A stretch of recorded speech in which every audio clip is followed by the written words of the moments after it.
안녕하세요. 예수비전 성결교회 안희한 목사입니다. 기독교 대한장로교회에서 차별금지법을 공식적으로 지지 선언했죠. 이런 부분들에 대해서 교단들의 이단대책위원회가 왜 잠잠한지 모르겠어요. 사실 이단대책위원회의 역할이 뭡니까? 하나님의 말씀에서 어긋난 길로 가는 거, 이것을 막는 거예요.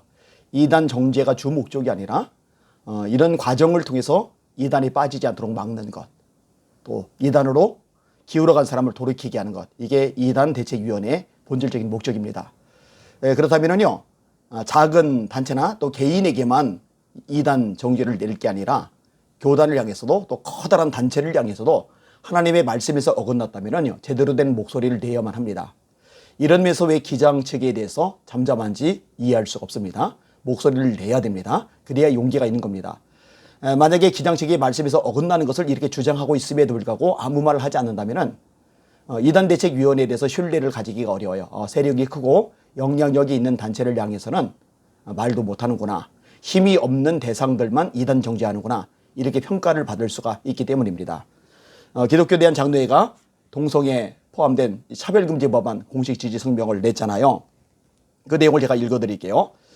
모두의 평등한 삶을 위하여 차별은 금지되어야 합니다. 하나님께서는 세상을 지으시고 사람에게 고귀한 당신의 형상을 부여해 주셔서 모든 사람들이 더불어 아름다운 삶을 누리게 하셨습니다. 그 아름다운 삶이 파괴되어 당신의 백성이 억압받고 차별받을 때 하나님께서는 친히 구원의 손길을 펼치시어 해방의 길로 인도하셨습니다. 그 구원의 손길에 대한 신실한 믿음으로 예언자들은 과부와 고아, 이방인 등 사회적 약자들의 권리를 보장함으로써 하나님의 정의를 이룰 것을 선포하였습니다. 예수 그리스도께서는 권리를 박탈당한 죄인들을 위하여 세상에 오셨고 그들을 하나님 나라의 주인공으로 선포하셨을 뿐만 아니라 더불어 하나가 되셨습니다.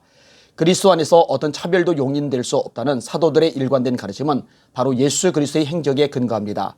복음의 참뜻은 다른 사람을 정죄하는 데 있지 않고 서로 다른 사람들이 서로를 용납하고 환대하며 사랑을 이루는 데 있습니다. 자, 그럴듯한 이야기를 합니다. 여기까지는 얼마든지 동의를 할 수가 있습니다. 그렇죠. 차별하면 안 되죠. 모든 사람이 사랑의 대상이 되어야 되죠. 선지자들이 약자들에 대해서 관심을 가진 건 맞아요. 예수님이 사회적 약자들에 대해서, 연약하고 허물 많은 사람들에 대해서 포용하셨던 거 맞아요. 그런데 예수님이 죄 자체를 용인하진 않으셨어요. 가늠하다 현장에서 잡힌 여인을 주님께서 구해내시죠. 너희 중에 죄 없는 자가 돌로 차라. 사람들이 도망간단 말이에요. 여인에게 주님이 뭐라 하십니까? 가서 다시는 죄를 범하지 말아라.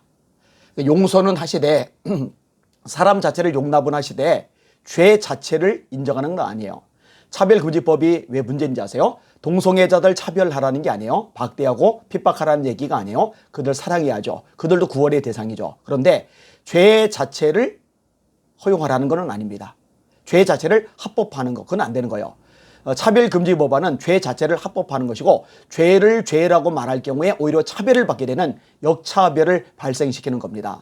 그러니까 기장처에서 차별금지법 찬성한다고 할 때 이렇게 언급한 내용들은요, 차별금지법 자체하고 연결이 되지를 않습니다. 자, 제가 더 읽어드릴게요.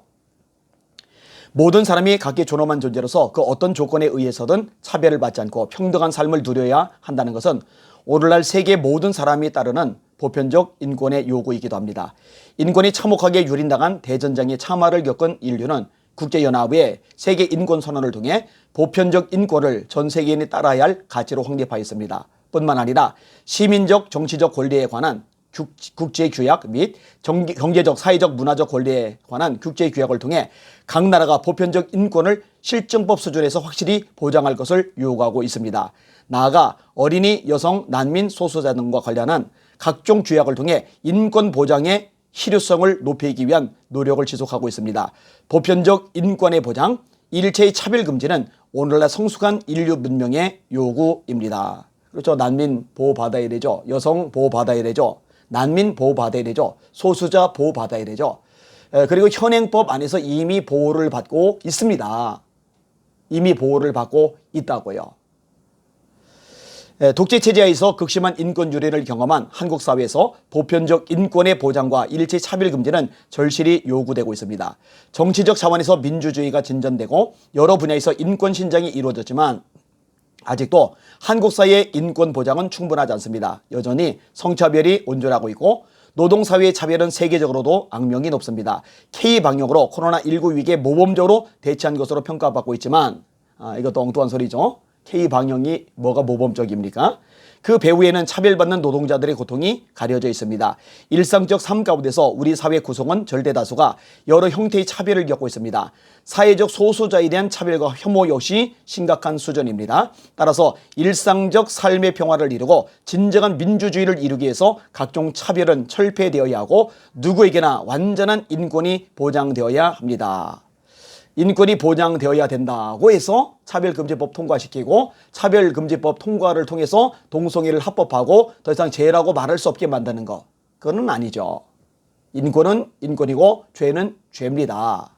인권은 인권이고 하나님의 말씀에서 어긋난 건 어긋난 겁니다.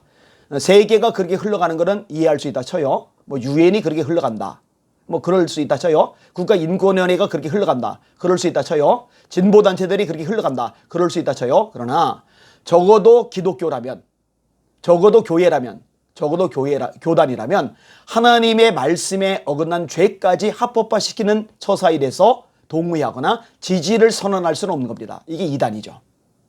잘못된 겁니다. 마저 읽을게요. 지난 6월 23일 국가인권위원회가 발표한 국민인식조사 결과에 의하면 국민의 88.5%가 평등과 차별금지법 위한 법을 지지하고 있습니다. 이거 엉터리 통계입니다. 엉터리 통계예요.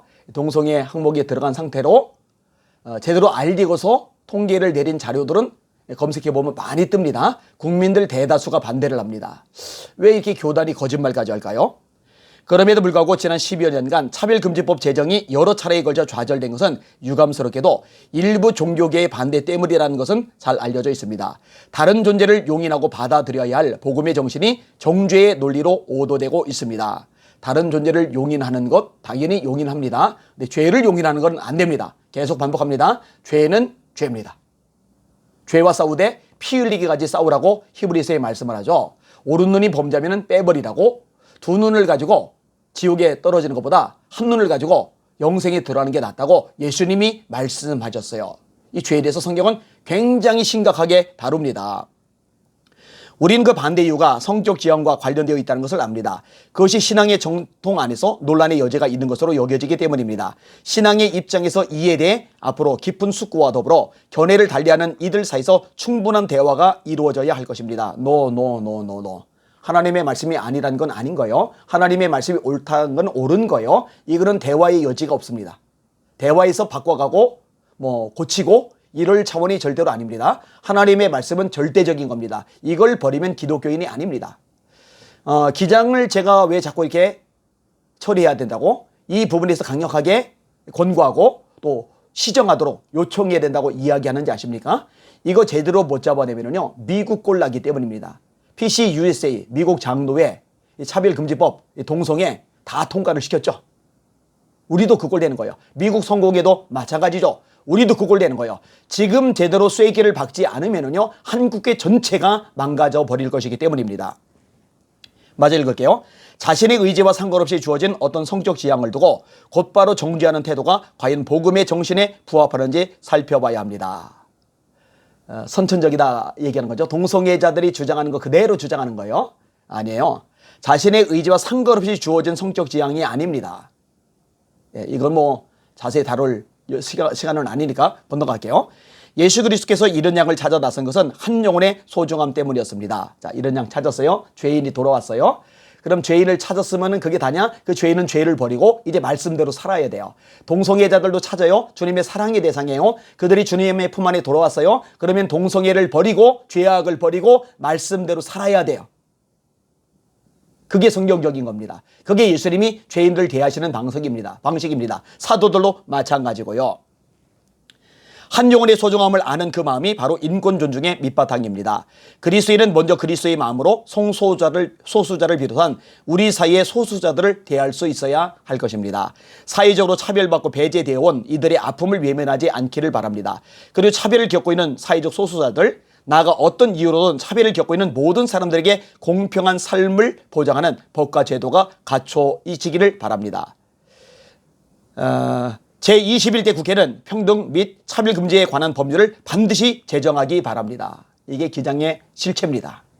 우리 사회에서 평등과 차별 금지를 위한 가치 기준을 확립하여 불필요한 사회적 논란을 종식시키고 모든 사회 구성원의 공평한 삶을 보장하는 제도를 마련해 주시기 바랍니다. 한국 기독교 장로회 총회는 누구든 차별로 인해 고통을 받는 일이 없는 사회를 이루기 위해 끊임없이 기도하고 헌신할 것입니다. 예, 기도하고 헌신하되 차별금지법 통과를 위해서 기도하고 헌신하는 건 중단하셔야 됩니다.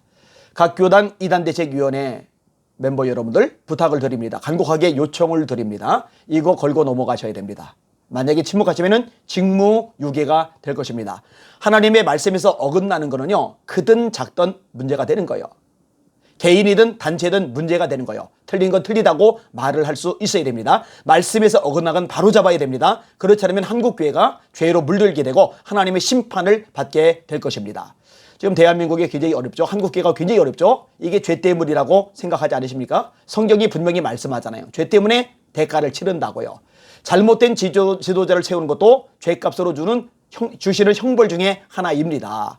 WCC, NCCK, 이 기장 다 같은 패턴이죠. 이거 반드시 바로 잡아야 됩니다. 이 일을 위해서 방송을 들으시는 시청자 여러분들 열심히 기도해 주시고 목소리를 내주시고 주변에 널리 알려주시길 부탁을 드립니다. 그리고 이 기장에 속한 성도들은 항의하셔야 돼요. 강력하게 교회 측에 항의하시고 교단 측에 항의하셔야 돼요. 항의에 대해서 받아들이지 않는다면요, 결단을 하셔야 됩니다. 왜냐? 죄를 합법화하려는 이런 죄, 더 큰 죄, 이것을 방관하면, 이것을 잠잠히 구경만 하면 같이 죄에 동참하는 것이 되기 때문입니다. 할 일이 많으시되 함께 하나씩 잡아나가는데 사명을 감당하는 저와 여러분이 되기를 원합니다. 날마다 주님 바라보시고 주님의 이름으로 승리합시다. 할렐루야.